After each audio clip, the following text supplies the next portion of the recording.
तो फ्रेंड्स, आज की हमारी इस वीडियो का टॉपिक है रोमांटिक पोइट विलियम वर्ड्सवर्थ की छोटी सी और famous sonnet the world is too much with us. और आज हम इसे लाइन बाय लाइन एक्सप्लेनेशन के साथ कंप्लीट करेंगे। यह एक इटालियन और पेट्रार्कन सोनेट है। और बात की जाए विलियम वर्ड्सवर्थ की बायोग्राफी की, तो मैं पहले उस पर वीडियो बना चुका हूँ और उसका लिंक मैंने डिस्क्रिप्शन में भी डाल दिए हैं, वहाँ से भी आप इसे देख सकते हैं। इस सोनेट में वर्ड्सवर्थ ने फर्स्ट इंडस्ट्रियल रिवॉल्यूशन यानी कि पहली औद्योगिक क्रांति के दौरान लोगों के भौतिकवाद यानी कि संसार की सभी सुख सुविधाएं जैसे खाना, कमाना, खर्च करना, इन सभी चीज़ों में ध्यान लगाने और नेचर से खुद को दूर करने को क्रिटिसाइज किया है। इसी को आज की पोएम में डिस्कस करेंगे। So now without delay let's start the video. About the poem, या about the sonnet. This sonnet describes humankind's relationship with the natural world in terms of loss. यह सोनेट नुकसान के मामले में मानव जाति का जो नेचुरल वर्ल्ड के साथ में रिलेशन है उसी को डिस्क्राइब करती है। It encourage the readers to think about the natural world more than material world. और यह सोनेट साथ ही मटेरियल वर्ल्ड के कंपैरिजन में रीडर्स को नेचुरल वर्ल्ड की बारे में सोचने के लिए इनक्रेज करती है।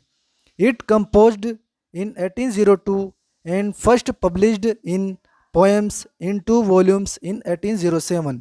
इस पोएम को 1802 में लिखा गया और फर्स्ट बार पब्लिश इसे पोएम्स नाम के एक कलेक्शन में 1807 में इसे पब्लिश किया गया 2 वॉल्यूम्स में।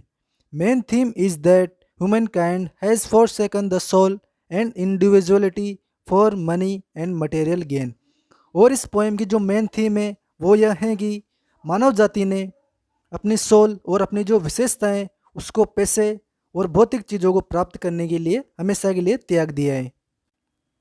Rhyme scheme of the sonnet is A B C D C D C D. और इस पोएम की जो राइम स्कीम है वो है A B B A C D C D. It is written in iambic pentameter. और इस sonnet को आयम्बिक पेंटामीटर में लिखा गया है। आयम्बिक पेंटामीटर यानी होता है शेक्सपियरियन सोनेट को जिस मीटर में जिस रिदम में लिखा जाता है उसे ही आयम्बिक पेंटामीटर कहते हैं। It is divided into an octave and a sestet. और इस पोएम को एक ऑक्टेव और एक सेस्टेट में डिवाइड किया गया है। ऑक्टेव में जो 8 लाइन्स होती है उनमें क्वेश्चन किए जाते हैं और प्रॉब्लम्स बताई जाती है। और जो लास्ट के 6 लाइन्स होती है उनमें उन क्वेश्चन के जवाब दिए जाते हैं और उन प्रॉब्लम्स के सॉल्यूशन दिए जाते हैं। Wordsworth wrote the poem during the first industrial revolution period of technological and mechanical innovation. और वर्ड्सवर्थ ने इस पोएम को फर्स्ट इंडस्ट्रियल रिवॉल्यूशन यानी कि पहली औद्योगिक क्रांति के दौरान लिखा था, जब तकनीकी और मशीनों का आविष्कार हो गया था, विकास हो गया था। It reflects his view that humanity must get in touch with nature to progress spirituality. ये जो पोएम है वो वर्ड्सवर्थ के विचार पर, उनके व्यू पर रिफ्लेक्ट करती है कि मानवता को नेचर के टच में रहना चाहिए स्पिरिचुअलिटी की प्रोग्रेस करने के लिए। The world is too much with अस। ये स्टेंजा की जो फर्स्ट लाइन है ये हमारी सोनेट का टाइटल भी है, जिसका मीनिंग है या तो हम लोग इस धरती पर बोझ बन गए हैं या फिर ये धरती हमसे परेशान हो चुकी है। लेट एंड सून, लेट यानी पहले, सून यानी आने वाले समय में भी, पहले भी और आने वाले समय में भी। गेटिंग एंड स्पेंडिंग, गेटिंग यानी कमाना, स्पेंडिंग यानी खर्च करना, कमाना और खर्च करना। पहले भी और आने वाले समय में भी हम ये काम करते थे। कौन से काम? कमाना और खर्च करना। वी ले वेस्ट आर पावर्स, ले यानी लगाना, वेस्ट यानी वेस्ट करना, पावर्स यानी अपनी पावर्स को, ताकत को। और इसी में लगाकर हम अपनी पावर्स को वेस्ट करते हैं। Little we see in nature that is ours. Little यानी कम, सी यानी समझना, नेचर यानी प्रकृति को। हम अपनी ही प्रकृति को कम समझते हैं जो कि हमारी अपनी है। हम सोचते हैं कि नेचर हमें कुछ ऑफर नहीं कर सकती। We have given our hearts away a sordid boon. Give away यानी होता है सौंपना, सॉर्डेड यानी होता है डर्टी, बून यानी बेनिफिट। और हमने अपनी सोल को, आत्मा को मटेरियल वर्ल्ड यानी कि जो भौतिक संसार है उसको हमेशा के लिए सौंप दिए हैं, जो कि एक डर्टी बेनिफिट है, अच्छी चीज़ नहीं है। ओवरऑल पूरे स्टेंजा में स्पीकर ने बताया कि या तो यह दुनिया हम लोगों से परेशान है या हम इस धरती पर बोझ बन चुके हैं और एक कमाने और खर्च करने का काम हम पहले भी करते थे और फ्यूचर में भी करेंगे और इससे में हमारी पावर्स को वेस्ट करते हैं। हम अपने नेचर को कम समझते हैं, हमें इसे कम नहीं समझना चाहिए। नेचर कुछ भी कर सकती है और हम भौतिक संसार यानी कि ऐशो आराम की चीज़ों में व्यस्त हो गए हैं, जो कि एक डर्टी बेनिफिट है, अच्छी चीज़ नहीं है। This surface that bears her bosom to the moon. Bears यानी होता है दिखाना, सी यानी समुद्र, मून यानी चंद्रमा। ये समुद्र अपने सरफेस में चंद्रमा को दिखाता है। The winds that will be howling at all hours and are up gathered now like sleeping flowers. Winds यानी होता है हवाएं, होवलिंग यानी जबरदस्त, एट ऑल हावर्स यानी 24 घंटे, अप गैदर यानी इकट्ठा करना, स्लीपिंग फ्लावर यानी उस फ्लावर की बात हो रही है जिसकी पंखुड़ियाँ सर्दी में मुरझा गई है।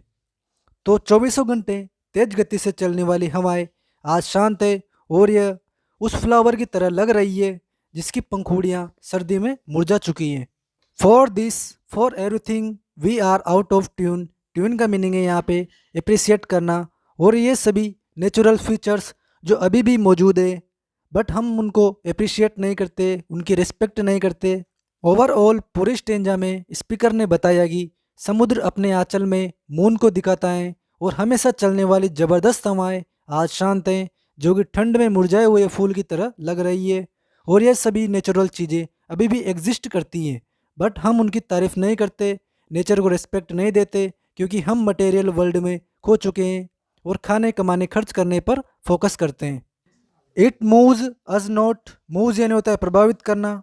ये नेचुरल चीज़ें भी हमें इमोशनली प्रभावित नहीं करेगी यदि हमारे जीवन में नेचुरल वर्ल्ड के लिए करने को कुछ भी नहीं है तो। Great god I would rather be a pagan suckled in a creed outworn. Pagan यानी होता है देवताओं की पूजा करने वाला, यानी कि पुजारी भी बोल सकते हैं। क्रीड यानी धर्म, आउटवॉर्न यानी होता है पुराने ढंग का। तो इसका मीनिंग है वो ग्रेट गॉड, मैं विश करता हूँ कि मैं एक पुजारी होता जो कई देवताओं की पूजा करता है, बट अब ये तरीका भी पुराने ढंग का हो गए हैं। So might I standing on this pleasant lea have glimpses that would make me less forlorn. Pleasant यानी होता है मज़ेदार, ली यानी होता है घास का मैदान, ग्लिम्स यानी झलक देखना, लेस यानी होता है कम, फॉर लॉर्न यानी होता है खालीपन। और इस तरीके से मैं मज़ेदार घास के मैदान में मेरे सामने के समुद्र की झलक को देखकर शांत महसूस करता और यही मेरे खालीपन को कम भी करता। ओवरऑल पूरे स्टेंजा में वर्ड्सवर्थ ने विश किए हैं कि यदि वह देवताओं की पूजा करने वाले होते तो वह सुंदर घास के मैदान में खड़े होकर समुद्र की झलक को देखकर अपने खालीपन को कम करते तथा शांत फील करते। Have sight of Proteus rising from the sea. Rising यानी होता है ऊपर उठने वाला, प्रोटेस ये एक समुद्र के देवता है जो कि एक ग्रीक गॉड भी है। स्पीकर घास के मैदान से समुद्र को देखने को कंटिन्यू करते हुए बोलता है कि वह समुद्र के गॉड प्रोटेस को समुद्र से ऊपर उठते देखते, जो कि अपनी इच्छा के अकॉर्डिंग आकार चेंज कर लेते हैं। और heard old Triton blow his wreathed horn. Triton ये भी एक ग्रीक गॉड है, समुद्र के देवता हैं। ब्लो यानी होता है बजाना। या फिर एंशियंट ग्रीक गॉड ट्राइटन के शंख बजाने की आवाज़ को सुनते। एक बार शॉर्ट में इस पोएम के बारे में आपको बता दूं कि इसमें सबसे पहले तो मटेरियल वर्ल्ड को क्रिटिसाइज किया गया है और उसकी कंप्लेंट की गई है, और हम लोग भौतिकवाद यानी कि सुख सुविधाओं की चीज़ों के गुलाम हो गए हैं और नेचर को लगातार दूरी बनाते जा रहे हैं। नेचर ने हमें जो कुछ भी दिए है उसके लिए हम उसकी तारीफ़ नहीं करते, रिस्पेक्ट नहीं करते और उससे कुछ एक्सपेक्ट भी नहीं करते। नेचर की तरफ तो हमारा ध्यान ही नहीं है, हम अपने आप में और इस मटेरियल वर्ल्ड में पूरी तरह से खो चुके हैं। इसी पोएम में स्पीकर ने खुद को पैगन की बनाने की विश की है और उसने इस पोएम में दो ग्रीक गॉड प्रोटेयस और ट्राइटन को भी मेंशन किया है। तो इसी के साथ आज की ये पोएम कंप्लीट होती है। यदि आपने अभी तक हमारे यूट्यूब चैनल को सब्सक्राइब नहीं किया है तो जल्दी से सब्सक्राइब कर लीजिए, ताकि इंग्लिश लिटरेचर से रिलेटेड सभी वीडियोज़ आपको टाइम टू टाइम मिलते रहें। Thank you, have a good day, bye.